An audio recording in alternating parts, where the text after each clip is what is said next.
Bonjour à tous, c'est Valentin du blog des livres pour philosopher.fr.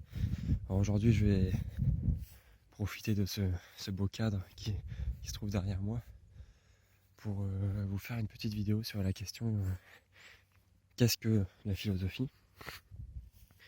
Alors c'est une question très très philosophique, mais c'est une question qui peut apporter plusieurs dizaines de réponses et qui a l'avantage d'être ni fausse ni mauvaise en fonction des réponses.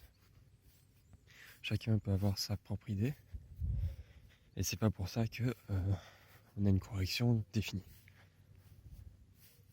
Alors pour moi, la philosophie, ce n'est pas un but à atteindre, si vous voulez. C'est simplement une méthode pour arriver à vivre mieux, en meilleure santé.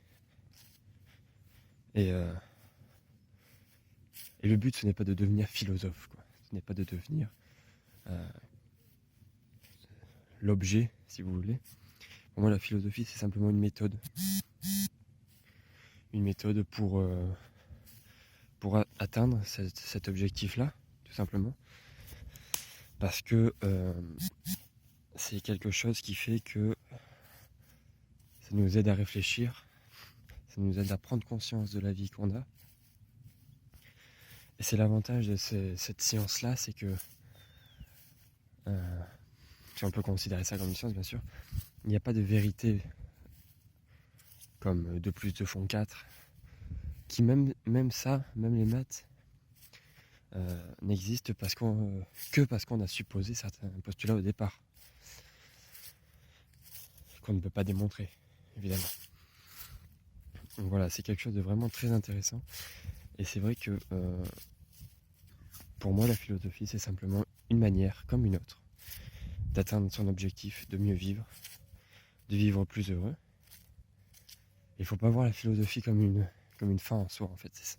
Pour moi, c'est simplement une méthode à faire, une action à effectuer. Lire un livre, c'est de la philosophie. Lire un livre philosophique.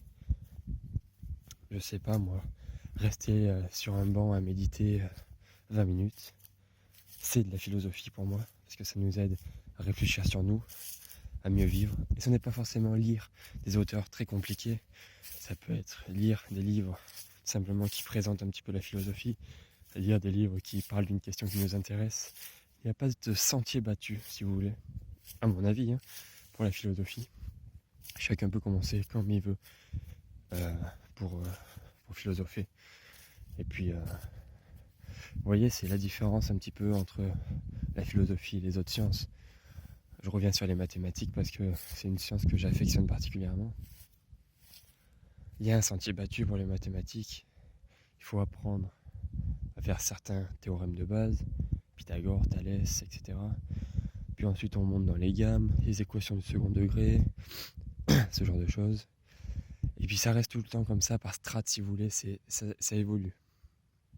La philosophie, c'est pas ça.